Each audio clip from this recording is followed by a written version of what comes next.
Salga ahora. Una viuda jubilada compra una finca abandonada y descubre por qué los antiguos dueños huyeron en plena noche. El martillo del subastador golpeó la mesa de roble con un sonido seco que resonó por toda la sala del Ayuntamiento de Toledo. Vendido a la señora Martínez por 47.000 euros. Carmen Martínez, de 68 años, sintió como sus manos temblaban mientras firmaba los documentos que la convertían en propietaria de la finca Los Olivos, una propiedad de 3 hectáreas en las afueras de la ciudad imperial que llevaba abandonada más de 15 años. Lo que no sabía en ese momento era que acababa de comprar algo más que tierra y piedras viejas. 3 semanas después, bajo el sol abrasador de julio, Carmen detuvo su viejo Seat León frente a las puertas de hierro oxidado de su nueva propiedad. El agente inmobiliario le había advertido que la casa necesitaba algunas reparaciones menores, pero lo que tenía delante era prácticamente una ruina. La fachada de piedra amarillenta estaba cubierta de hiedra salvaje, las ventanas tenían los postigos colgando de una sola bisagra, y el tejado de tejas árabes mostraba varios agujeros por donde seguramente anidaban las aves. Aún así, había algo en ese lugar que la había atraído desde que vio las fotos borrosas en el portal de subastas judiciales. El silencio era absoluto. Ni siquiera se escuchaba el canto de los pájaros, algo extraño para una zona rural en pleno verano. Carmen bajó del coche y el calor la golpeó como una bofetada. El olor a tomillo seco y romero flotaba en el aire, mezclado con algo más, algo rancio, como a madera podrida y humedad encerrada durante años. Se ajustó el pañuelo que llevaba al cuello, un regalo de su difunto esposo Ramón, y caminó hacia la entrada principal, sus sandalias crujiendo sobre la grava llena de malas hierbas. La puerta principal estaba entreabierta. Carmen frunció el ceño. El notario le había asegurado que la finca estaba cerrada con candado. Empujó la puerta con cuidado, y ésta se abrió con un chirrido agudo que le erizó el vello de los brazos. El interior era una caverna oscura y sofocante.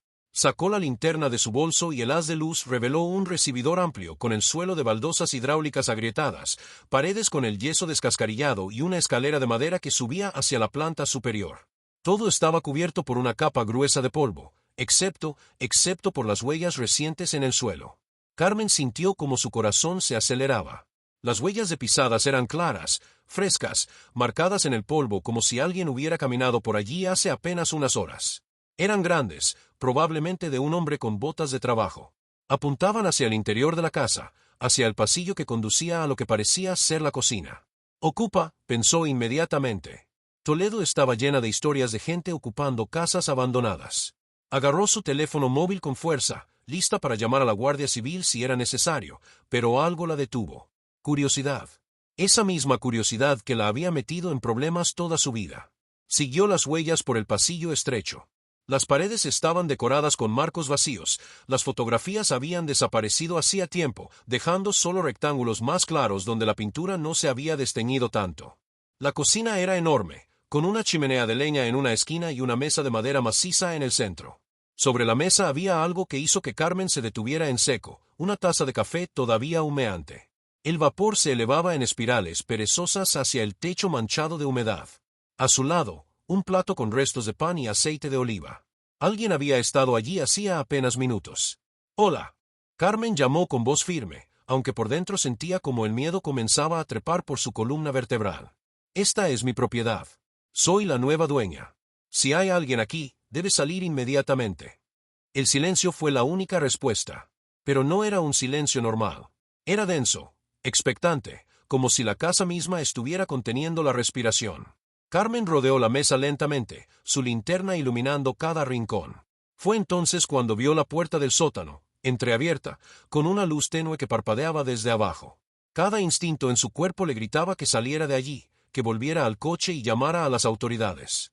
Pero Carmen había sido enfermera durante 40 años, había criado 3 hijos sola después de que Ramón muriera de un infarto hace 5 años, y no era de las que huían fácilmente. Además, había invertido casi todos sus ahorros en esta propiedad.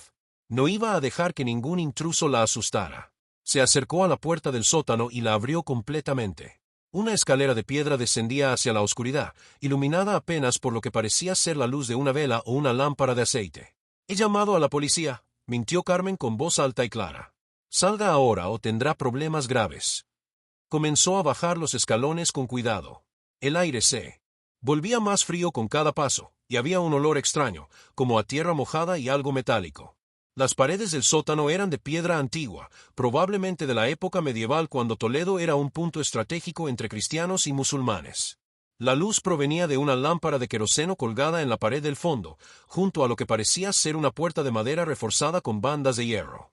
Carmen llegó al final de la escalera y se encontró en una sala abovedada de unos 4 metros cuadrados. No había nadie. La lámpara seguía encendida, proyectando sombras danzantes en las paredes. Pero lo que captó su atención fue la puerta. Tenía grabados extraños, símbolos que no reconocía, y un candado moderno que contrastaba grotescamente con la antigüedad del resto. Y estaba abierta. Solo una rendija, pero suficiente para ver que había algo más allá, otra habitación o quizás un túnel. Carmen se acercó despacio, su respiración acelerada llenando el silencio del sótano. Empujó la puerta con la punta de los dedos. Se abrió sin ruido, deslizándose sobre bisagras bien engrasadas, algo que le pareció extraño para una casa supuestamente abandonada. Al otro lado había un túnel excavado en la roca viva, iluminado por una serie de lámparas eléctricas alimentadas por cables que corrían por el techo. El túnel se extendía hacia adelante, descendiendo suavemente, y Carmen podía escuchar algo en la distancia. Un sonido rítmico, como agua corriendo, o eran voces. Su teléfono vibró en su mano, haciéndola dar un salto. Era un mensaje de su hija Laura. «Mamá, ¿ya llegaste? Llámame cuando puedas». Carmen miró la pantalla. Sin señal. Eso no tenía sentido. Había tenido cobertura perfecta arriba. Algo en ese túnel estaba bloqueando la señal. Guardó el teléfono en su bolsillo y tomó una decisión que cambiaría su vida para siempre. Iba a entrar. Necesitaba saber qué había allí, qué era lo que los antiguos dueños habían dejado atrás y por qué esta propiedad se había vendido por una fracción de su valor real. Caminó por el túnel durante lo que le parecieron varios minutos, aunque era difícil calcular el tiempo allí abajo. La temperatura seguía bajando y el sonido se hacía más fuerte. Definitivamente eran voces. Voces masculinas, hablando en tono bajo y urgente. Carmen apagó su linterna y avanzó en silencio, usando solo la luz de las lámparas del túnel. El pasadizo se ensanchaba y podía ver el resplandor de una luz más brillante adelante. Se pegó contra la pared húmeda y se asomó con cuidado. Lo que vio la dejó paralizada. Era una sala enorme, del tamaño de un almacén, excavada completamente en la roca. Había al menos una docena de hombres trabajando, moviendo cajas de madera, organizando lo que parecían ser antigüedades, ánforas, estatuas, mosaicos romanos, monedas en cajas de plástico transparente. En un rincón había una mesa llena de ordenadores portátiles y equipos electrónicos. Carmen reconoció inmediatamente lo que estaba viendo. Su difunto esposo había sido arqueólogo aficionado y ella había visitado suficientes museos como para saber que estaba ante una operación de tráfico de arte e historia de envergadura profesional. Uno de los hombres, un tipo corpulento con barba espesa y gorra de béisbol, gritó una orden en un español con acento del este de Europa. «Cuidado con esa ánfora, es del siglo III. Vale más que tu casa, idiota». Los demás se movían con eficiencia militar, empaquetando, etiquetando, preparando lo que obviamente iba a ser un envío. Carmen sintió como el pánico comenzaba a apoderarse de ella. Había tropezado con algo grande, algo peligroso. Tenía que salir de allí, llamar a la policía desde un lugar con señal, antes de que la descubrieran.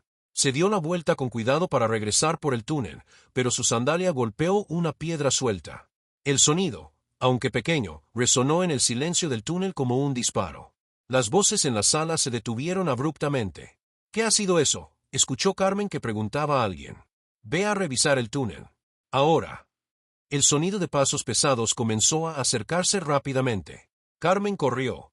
Corrió como no lo había hecho en años, su corazón amenazando con estallar, sus piernas ardiendo, la linterna bailando salvajemente mientras iluminaba el camino de regreso. Los pasos detrás de ella eran más rápidos, más cercanos.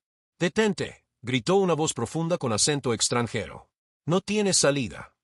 Carmen llegó a las escaleras del sótano y comenzó a subirlas de dos en dos, jadeando, con los pulmones ardiendo. Podía escuchar cómo su perseguidor entraba en el túnel detrás de ella. Llegó a la cocina, tropezó con una silla que salió volando, y corrió hacia la puerta principal. La luz del sol nunca le había parecido tan hermosa y tan lejana al mismo tiempo. Pero justo cuando su mano tocaba el pomo de la puerta de salida, ésta se abrió desde afuera. Carmen se encontró cara a cara con un hombre alto, de unos 40 años, con traje oscuro y una expresión que no revelaba nada. Detrás de él había dos más, igual de intimidantes. El hombre sonrió, pero no había calidez en esa sonrisa. Señora Martínez, dijo con una voz suave, casi amable, pero con un trasfondo de acero. Creo que ha entrado donde no debía. Ahora vamos a tener que hablar sobre qué vamos a hacer con usted. Carmen retrocedió, pero chocó contra el cuerpo sólido del hombre que la había perseguido desde el túnel.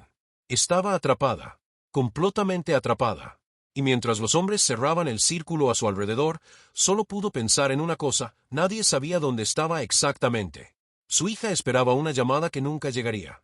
Y esta casa, esta maldita casa que había comprado con tantas ilusiones de comenzar una nueva vida tranquila, acababa de convertirse en su prisión. O algo peor, el hombre del traje oscuro hizo un gesto con la mano y los demás retrocedieron ligeramente, dándole espacio a Carmen pero sin abrir ninguna ruta de escape.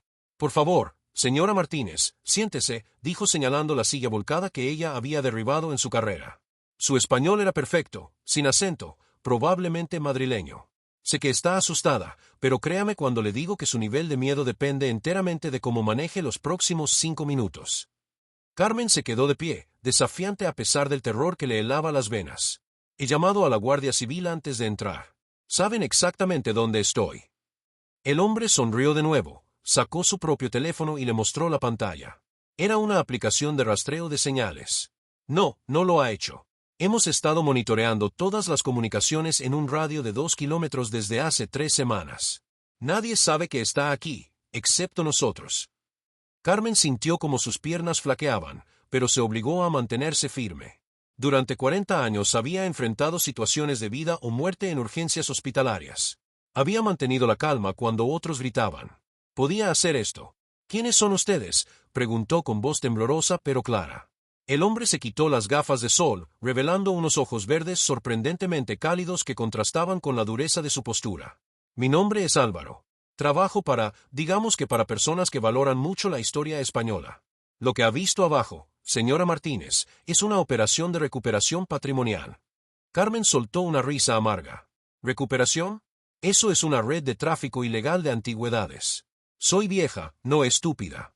Álvaro inclinó la cabeza, como si apreciara su franqueza. Tiene razón. Parcialmente. Pero las cosas no son tan simples como parecen. ¿Tiene idea de por qué esta propiedad estaba tan barata en la subasta? La pregunta tomó a Carmen por sorpresa. Había asumido que era por el estado ruinoso de la casa, por los años de abandono. Los dueños anteriores se fueron hace 15 años, dijo Álvaro caminando hacia la ventana y mirando hacia los campos de olivos secos. Una familia, los Herrera. Gente buena, trabajadora. Habían heredado esta finca de los abuelos. Una noche de octubre, justo antes de la vendimia, empaquetaron lo que pudieron cargar en su coche y huyeron. Dejaron todo, muebles, ropa, hasta las llaves en la mesa de la cocina. El hijo menor, Javier, tenía 7 años. Todavía recuerdo su cara en las noticias locales cuando la policía los encontró 3 días después en un hotel de Albacete, negándose a volver. Carmen sintió un escalofrío. ¿Por qué huyeron? Álvaro se giró hacia ella, y por primera vez vio algo parecido a preocupación genuina en su expresión. Porque descubrieron lo que hay debajo de esta tierra. Y porque no todos los secretos enterrados deben ser desenterrados. Uno de los hombres que había perseguido a Carmen en el túnel, un tipo delgado con cicatriz en la mejilla, intervino en español con fuerte acento rumano. ¿Por qué perdemos tiempo hablando? Ya sabe demasiado. Debemos, Álvaro lo cortó con un movimiento de mano. Cállate, Dimitri. Esto se maneja de otra forma. Se volvió hacia Carmen de nuevo. Señora Martínez, usted compró esta propiedad legalmente. Nosotros, no tanto. Tenemos un arreglo con ciertas personas en el ayuntamiento que nos permitía trabajar aquí mientras la finca estuviera en litigio legal. Su compra fue inesperada. Normalmente las propiedades con estas características son adquiridas por empresas fantasma que controlamos. Carmen procesaba la información rápidamente. Entonces ustedes sobornaron a funcionarios para mantener esta casa fuera del mercado. ¿Durante cuánto tiempo? 15 años, admitió Álvaro. Desde que los Herrera huyeron y la propiedad entró en un limbo legal complicado con la herencia. Hemos estado excavando, catalogando, extrayendo piezas de valor histórico incalculable. Este túnel que vio conecta con una red de galerías subterráneas que datan de la época romana, posiblemente antes. Toledo está construida sobre capas y capas de civilizaciones. Bajo nuestros pies hay más historia que en muchos museos de Europa. Carmen frunció el ceño. Si es tan valioso. Históricamente, ¿por qué no lo reportaron a las autoridades? ¿Por qué trabajar en secreto? La expresión de Álvaro se endureció. Porque las autoridades destruyen más de lo que preservan.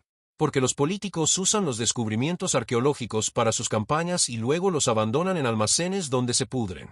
Porque hemos visto cómo piezas únicas terminan en manos de coleccionistas privados a través de subastas legales, organizadas por los mismos museos estatales.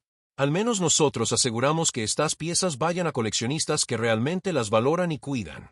Carmen negó con la cabeza, sintiendo una mezcla de rabia y frustración. Eso es racionalización de criminal. Están robando el patrimonio español. ¿Robando? Álvaro se acercó a ella, su voz ahora más intensa. España tiene cientos de miles de piezas arqueológicas almacenadas en sótanos gubernamentales, sin catalogar, deteriorándose. ¿Sabía eso?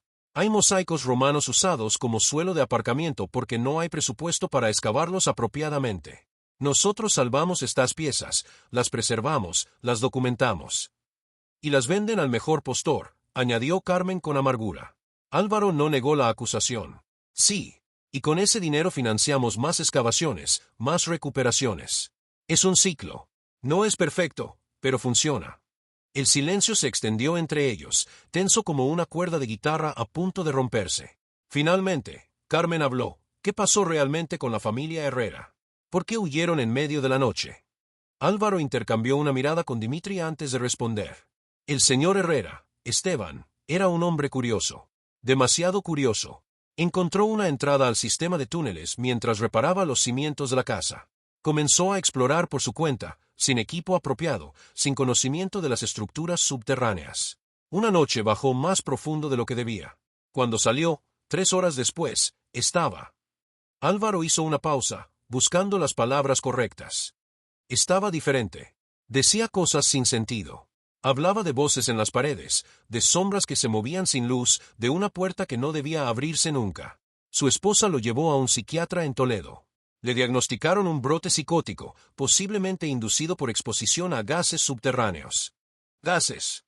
Carmen sintió como su boca se secaba. Álvaro asintió. Estas cavernas antiguas a veces acumulan bolsas de gas natural, dióxido de carbono, incluso gases volcánicos residuales. Pueden causar alucinaciones, pánico, desorientación. Es peligroso explorarlas sin equipo. Esteban Herrera se negaba a volver a bajar, pero tampoco quería quedarse en la casa. Decía que, ellos, subirían eventualmente. Una semana después, empaquetaron y se fueron. La familia nunca volvió a pisar Toledo. Carmen procesaba la información, pero algo no encajaba. Si fue solo gases alucinógenos, ¿por qué ustedes siguen aquí trabajando? ¿Por qué tienen todos esos sistemas eléctricos, ventilación, equipos de seguridad? Álvaro la miró durante un largo momento antes de responder. Porque Esteban Herrera tenía razón en una cosa. Hay una puerta allá abajo. Y lo que hay detrás de esa puerta no debería ser perturbado. La afirmación cayó sobre Carmen como agua helada. ¿Qué quiere decir con eso? ¿Qué hay detrás de la puerta? Álvaro se acercó más, su voz bajando a un susurro conspirador. Hay cosas en este mundo, señora Martínez, que la arqueología oficial no puede explicar. Cámaras selladas con símbolos que no corresponden a ninguna civilización conocida. Artefactos cuya antigüedad no coincide con el estrato geológico donde se encuentran. Y sonidos. Sonidos que no deberían existir a 100 metros bajo tierra, donde no hay vida, ni agua corriente, ni viento. Carmen sintió como el vello de su nuca se erizaba. Está tratando de asustarme para que me vaya. Estoy tratando de salvarle la vida, respondió Álvaro con voz seria. Los Herrera tuvieron la sabiduría de huir. Usted debería hacer lo mismo. Venda esta propiedad, tómese las pérdidas, y olvide que estuvo aquí. Pero algo en el tono de Álvaro, algo en la forma en que sus ojos evitaban los de ella, le dijo a Carmen que no era tan simple. No puedo vender una propiedad que recién compré sin levantar sospechas. Y aunque pudiera, ustedes solo volverían a manipular la siguiente subasta, ¿verdad? Álvaro no respondió, lo cual era respuesta suficiente. Carmen endureció su expresión. Además, este lugar es todo lo que me queda. Vendí mi piso en Madrid, me despedí de mis vecinos, mis hijas piensan que estoy comenzando una nueva vida tranquila en el campo. No voy a huir como una cobarde. Dimitri soltó una risa amarga. Entonces es una anciana muy estúpida. Álvaro lo silenció con una mirada furiosa antes de volver su atención a Carmen. Si no se va, hay solo una alternativa. Trabajamos juntos. Usted finge no saber nada, nos permite continuar con nuestra operación otros 6 meses hasta que terminemos la extracción del último sector, y cuando nos vayamos, esta casa será completamente suya. Además, le pagaremos 200.000 euros en efectivo. Suficiente para todas las reparaciones que necesita y más. Era una oferta tentadora. Demasiado tentadora. Carmen había aprendido en su larga vida que cuando algo parecía demasiado bueno para ser verdad, generalmente lo era. ¿Y si me niego? La sonrisa de Álvaro desapareció. Entonces nos veremos obligados a tomar medidas que ninguno de los dos desea. Usted parece una mujer inteligente, señora Martínez. Estoy seguro de que tomará la decisión correcta. Era una amenaza velada, pero amenaza al fin. Carmen sintió como la rabia reemplazaba al miedo. Había pasado demasiadas cosas en su vida, había perdido demasiado, como para dejarse intimidar por criminales con trajes caros. Necesito pensarlo, dijo finalmente. Dame 24 horas. Álvaro consideró la petición. 12 horas. Y no intente contactar a nadie. Estaremos vigilando. Si vemos cualquier señal de policía, de prensa, de cualquiera, las consecuencias serán graves. ¿Entendido? Carmen asintió, aunque por dentro su mente ya estaba trabajando en un plan. Álvaro hizo un gesto y los hombres se apartaron, creando un camino hacia la puerta. Su teléfono, extendió la mano. Carmen sacó su móvil y se lo entregó.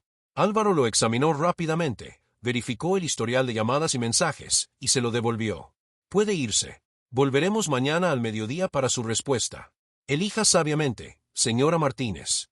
Su vida, y posiblemente las vidas de sus seres queridos, dependen de ello. Carmen caminó hacia la puerta con piernas temblorosas pero cabeza alta. Justo cuando estaba a punto de salir, se giró. La puerta que mencionó. La que está sellada. ¿La han abierto? Álvaro la miró durante un largo momento. No. Y si tiene un mínimo de instinto de supervivencia, rezará para que nunca lo hagamos. Carmen salió a la luz cegadora del sol de la tarde, subió a su coche, y condujo por el camino de tierra hacia la carretera principal. Pero mientras se alejaba, miró por el espejo retrovisor y vio algo que la hizo pisar el freno bruscamente. En una de las ventanas del segundo piso de la casa, donde estaba segura de que no había nadie, una figura oscura la observaba. No era ninguno de los hombres que había visto abajo. Era algo más alto, más delgado, y completamente inmóvil. Y aunque estaba demasiado lejos para ver detalles, Carmen hubiera jurado que la figura no tenía cara. Solo una oscuridad lisa y absoluta donde debería haber rasgos humanos. Parpadeó, y la figura había desaparecido. Carmen pisó el acelerador y salió de allí a toda velocidad, con el corazón golpeando salvajemente contra sus costillas. Porque ahora entendía algo fundamental. Álvaro y sus hombres no estaban allí solo para saquear antigüedades. Estaban vigilando algo, guardando algo. Y ese algo acababa de darse cuenta de que había una nueva dueña en la finca Los Olivos. Carmen condujo sin rumbo fijo durante casi una hora, sus manos aferradas al volante con tanta fuerza que los nudillos se le pusieron blancos. Finalmente se detuvo en un área de descanso en la carretera de Toledo a Madrid, aparcó bajo la sombra de un olmo centenario y dejó que el llanto contenido estallara. No eran lágrimas de miedo, aunque el terror seguía allí, latente. Eran lágrimas de rabia e impotencia. Había trabajado toda su vida. Había ahorrado cada euro, había soportado la soledad después de la muerte de Ramón, todo para tener un lugar tranquilo donde pasar sus últimos años.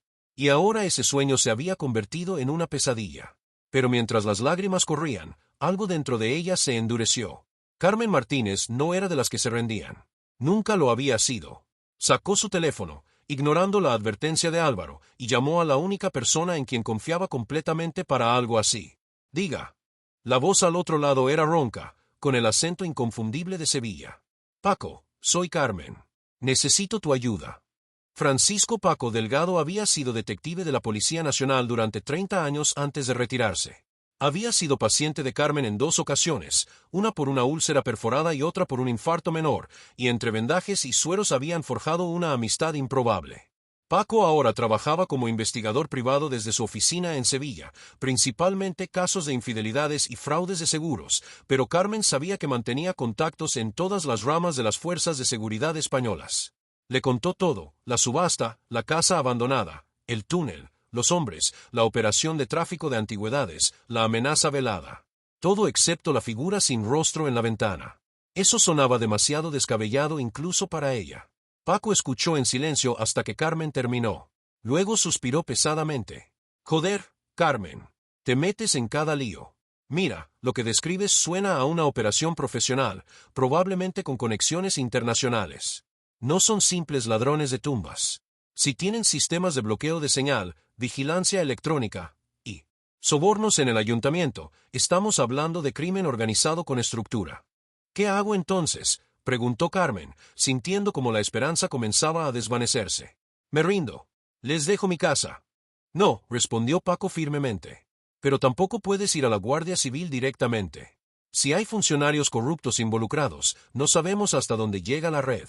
Necesitamos evidencia sólida y necesitamos entregarla a las personas correctas. Tengo un contacto en la Brigada de Patrimonio Histórico en Madrid. Gente seria, incorruptible. Dame 24 horas para hablar con él discretamente. Mientras tanto, tú actúa normal. Vuelve a esa casa mañana, acepta su oferta, gana tiempo. Carmen sintió un nudo en el estómago. ¿Quieres que vuelva allí? Es la única forma. Si huyes ahora, sabrán que algo pasa. Necesitamos que piensen que te tienen controlada mientras preparamos la operación. Puedes hacerlo. Carmen pensó en la figura sin rostro, en las palabras de Álvaro sobre la puerta sellada, en el terror inexplicable que había sentido en ese sótano. Pero luego pensó en su esposo Ramón, quien siempre le decía que ella era la persona más valiente que había conocido. Pensó en sus hijas, en sus nietos, en la vida que había construido a base de trabajo y sacrificio. «Puedo hacerlo», dijo con voz firme. Paco le dio instrucciones detalladas, nada de llamadas desde esa zona, todo por mensajes encriptados, y sobre todo, no provocar a esos hombres. Y Carmen, añadió Paco antes de colgar, si en algún momento sientes que estás en peligro real, olvida el plan y sal de allí. No hay propiedad que valga tu vida. Esa noche, Carmen durmió en un hotel de carretera en Aranjuez, a 30 kilómetros de Toledo. O más bien, intentó dormir. Cada vez que cerraba los ojos, veía esa figura oscura en la ventana, ese vacío donde debería haber un rostro. A las 3 de la madrugada, exhausta y desesperada, encendió su portátil y comenzó a investigar. Buscó información sobre la finca Los Olivos, sobre la familia Herrera, sobre cualquier cosa que pudiera darle respuestas. Lo que encontró la dejó helada. Había una noticia de un periódico local de Toledo, de octubre de 2010, con el titular, «Familia huye de finca rural alegando fenómenos paranormales». El artículo era breve, casi burlón en su tono, pero citaba declaraciones de Esteban Herrera en las que hablaba de presencias antiguas y una puerta que lleva a ninguna parte. El periodista lo había descartado como el delirio de un hombre con problemas mentales. Pero lo que llamó la atención de Carmen fue una cita al final del artículo: «Esto no comenzó con nosotros. El anterior propietario, don Sebastián Morales, también huyó en 1987. Y el anterior a él en 1961. Esta tierra está maldita». Carmen siguió investigando, excavando en archivos digitalizados de la hemeroteca provincial. Y efectivamente, encontró más. En 1987, Sebastián Morales, un viudo de 72 años, había abandonado la finca y se había mudado con su hija a Barcelona, negándose a hablar de sus razones. En 1961, una familia llamada Torrijos había hecho lo mismo, aunque en ese caso la noticia era apenas una mención en la sección de sucesos locales. Carmen retrocedió más, buscando en registros catastrales y archivos del ayuntamiento. La finca había cambiado de manos 7 veces en los últimos 100 años. 7 familias diferentes que habían huido sin explicación clara. Y entre cada abandono, la propiedad permanecía vacía durante años, a veces décadas, antes de que alguien lo suficientemente ingenuo o desesperado la comprara. Como ella. ¿Por qué no había visto estas señales antes de la subasta? Porque había querido creer en un nuevo comienzo. Porque había necesitado creer que todavía quedaba algo bueno en su vida después de tanta pérdida. A las 11 de la mañana del día siguiente, Carmen estaba de vuelta en la finca Los Olivos. El portón estaba abierto esta vez, como si la esperaran. Condujo lentamente por el camino de grava, y vio que había varios vehículos aparcados, furgonetas blancas sin distintivos, un todoterreno negro con cristales tintados. Álvaro la esperaba en la puerta principal, vestido de nuevo con traje impecable a pesar del calor sofocante. «Señora Martínez», la saludó con una inclinación de cabeza. «Ha vuelto. Espero que eso signifique que ha tomado la decisión correcta». Carmen bajó del coche, agarrando su bolso con fuerza. Dentro llevaba un pequeño dispositivo de grabación que Paco le había indicado cómo activar por control remoto desde su teléfono. «He pensado en su oferta», dijo Carmen con voz controlada. 200.000 euros y 6 meses. Pero tengo condiciones. Álvaro arqueó una ceja, intrigado. Condiciones. Está en una posición muy débil para negociar, señora Martínez. Quiero ver lo que hay abajo, dijo Carmen, sorprendiéndose a sí misma con la firmeza de su voz. Quiero ver qué es tan valioso que justifica todo esto. Quiero saber exactamente qué hay debajo de mi propiedad. Álvaro la estudió durante un largo momento, sus ojos verdes evaluándola como si fuera un artefacto antiguo de valor incierto. ¿Por qué querría ver eso? La mayoría de la gente prefiere no saber. Porque esta es mi casa, respondió Carmen. Y si voy a permitir que trabajen aquí, necesito entender qué están haciendo. Necesito saber que no van a destruir mi propiedad desde los cimientos. Y añadió con una mirada desafiante, necesito ver que realmente vale la pena el riesgo que estoy tomando. Algo cambió en la expresión de Álvaro. Respeto, tal vez. O quizás solo curiosidad mórbida por ver cómo reaccionaría. De acuerdo, dijo finalmente. Pero hay reglas. No toca nada. No se separa de mí. Y si le pido que salga, sale inmediatamente sin preguntas. ¿Entendido? Carmen asintió y siguió a Álvaro al interior de la casa. Esta vez, el trayecto al sótano parecía diferente bajo la luz de las lámparas portátiles que habían instalado. El túnel estaba mejor iluminado, y Carmen pudo ver detalles que se había perdido en su pánico inicial, símbolos tallados en las paredes de piedra, marcas que parecían letras pero en ningún alfabeto que reconociera. ¿Qué son estos símbolos?, preguntó. Álvaro los observó con expresión seria. Prerromanos. Posiblemente celtíberos, aunque algunos de nuestros expertos creen que son más antiguos. Mucho más antiguos. Toledo fue un lugar sagrado mucho antes de que llegaran los romanos, o los visigodos, o los musulmanes. Esta tierra tiene memoria. Llegaron a la gran sala excavada que Carmen había visto el día anterior. Ahora, con mejor iluminación y sin el terror cegador de la huida, pudo apreciar la magnitud de la operación. Había al menos 20 hombres trabajando, algunos con batas blancas como arqueólogos profesionales, otros claramente músculo contratado para seguridad. Las mesas estaban llenas de artefactos catalogados, monedas, joyas, fragmentos de cerámica, armas oxidadas. Esto es solo el 10% de lo que hemos encontrado, dijo Álvaro, caminando entre las mesas como un profesor en un museo. La mayor parte ya ha sido vendida o está en almacenes seguros esperando documentación falsa para introducirla al mercado legal. Este nivel de túneles conecta con al menos otros 3 puntos de la ciudad antigua de Toledo. Es una red completa, probablemente usada para rituales, almacenamiento o refugio en tiempos de guerra. Carmen observaba todo, su grabadora oculta captando cada palabra, cada detalle. Pero esto no es lo que quería mostrarme realmente, ¿verdad? Álvaro sonrió, una sonrisa que no llegó a sus ojos. Es usted más perspicaz de lo que pensaba. No, lo que quiero mostrarle está más abajo. Mucho más abajo. Señaló hacia un rincón de la sala donde había otra abertura, esta con una estructura metálica reforzada instalada alrededor como el marco de una mina moderna. Ese túnel desciende otros 50 metros. Y al final de ese túnel está la puerta de la que le hablé. La que Esteban Herrera encontró. La que llevamos 15 años estudiando sin atrevernos a abrir completamente. El descenso fue claustrofóbico. El túnel era estrecho, con escalones irregulares tallados en la roca viva, y la temperatura bajaba notablemente con cada metro. Carmen podía sentir el peso de la tierra sobre ella, la antigüedad de las piedras que la rodeaban. Finalmente, después de lo que parecieron interminables minutos, llegaron a una cámara pequeña, apenas de 3 metros de diámetro. Y allí, en la pared del fondo, estaba la puerta. No era como Carmen había imaginado. No era de madera podrida ni metal oxidado. Era de piedra negra, lisa como obsidiana, sin bisagras visibles ni manija. En su superficie había grabados intrincados, símbolos que parecían moverse bajo la luz de las linternas, creando la ilusión de profundidad infinita. «Dios mío», susurró Carmen. «¿Qué es esto?» Álvaro se acercó a la puerta, pasando su mano sobre la superficie sin tocarla realmente. «No lo sabemos. Hemos traído expertos de toda Europa. Geólogos que dicen que este tipo de piedra no existe naturalmente en la península ibérica. Lingüistas que no pueden identificar el sistema de escritura. Arqueólogos que no pueden datarla con precisión porque sus métodos dan lecturas imposibles».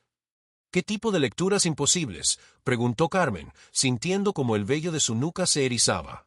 «Lecturas que sugieren que esta puerta tiene más de 10.000 años», respondió Álvaro con voz baja. «Anterior a todas las civilizaciones conocidas en esta región. Anterior a la escritura, a la agricultura organizada, a todo. Y sin embargo, Los símbolos son demasiado complejos, demasiado sofisticados para ser de ese periodo. Es una anomalía. Una imposibilidad. Y lo peor. Hizo una pausa, como si dudara en continuar. Lo peor es que no está cerrada desde fuera. Está cerrada desde dentro. El silencio que siguió fue absoluto. Carmen sentía como su corazón latía en sus oídos. Desde dentro, repitió lentamente. ¿Qué significa eso? Álvaro se giró hacia ella, y por primera vez Carmen vio miedo genuino en sus ojos. Significa que quien construyó esto no quería evitar que alguien entrara. Quería evitar que algo saliera. Carmen retrocedió instintivamente, su espalda chocando contra la pared húmeda de la cámara. Entonces, ¿por qué siguen aquí? ¿Por qué no sellaron todo y se fueron? Porque somos codiciosos, admitió Álvaro con una risa amarga. Porque las piezas que hemos encontrado en estos niveles superiores han generado millones de euros.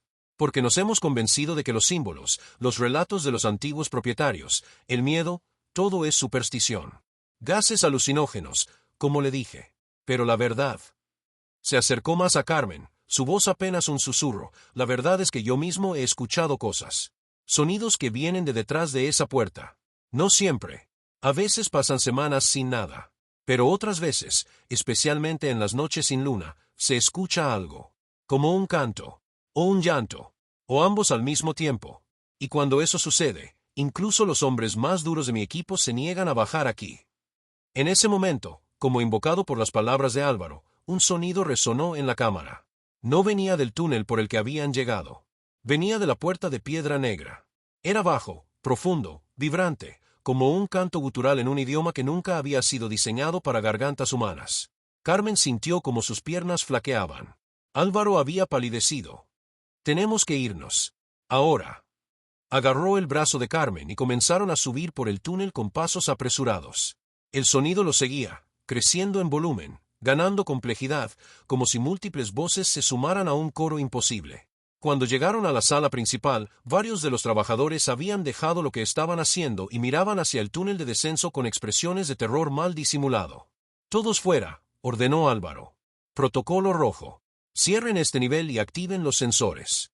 Nadie baja hasta nueva orden. Arriba, en la luz del sol que nunca había parecido tan hermosa, Carmen y Álvaro se miraron. El sonido había cesado en cuanto salieron a la superficie, pero su eco seguía resonando en los huesos de Carmen. Ahora entiende, dijo Álvaro, porque los Herrera huyeron. Porque todos huyeron. Porque hay cosas en este mundo que no deben ser perturbadas. Puertas que no deben abrirse. Y usted, señora Martínez, acaba de comprar la casa que guarda una de esas puertas. Carmen lo miró fijamente, y entonces, sorprendentemente, sonrió. Señor Álvaro, hay algo que debe saber. Esta conversación, todo lo que ha dicho, todo lo que he visto, ha sido grabado. Y en este preciso momento, una copia de esa grabación está siendo enviada automáticamente a un detective retirado de la Policía Nacional que tiene contactos en la Brigada de Patrimonio Histórico. La expresión de Álvaro cambió de la sorpresa a la rabia en un segundo. ¿Qué ha hecho? Lo que debía hacer, respondió Carmen, retrocediendo hacia su coche. Puede quedarse con sus antigüedades robadas, con sus misterios imposibles y sus puertas malditas. Pero no puede quedarse con mi casa. En menos de una hora, habrá más policías aquí de los que puede sobornar o intimidar.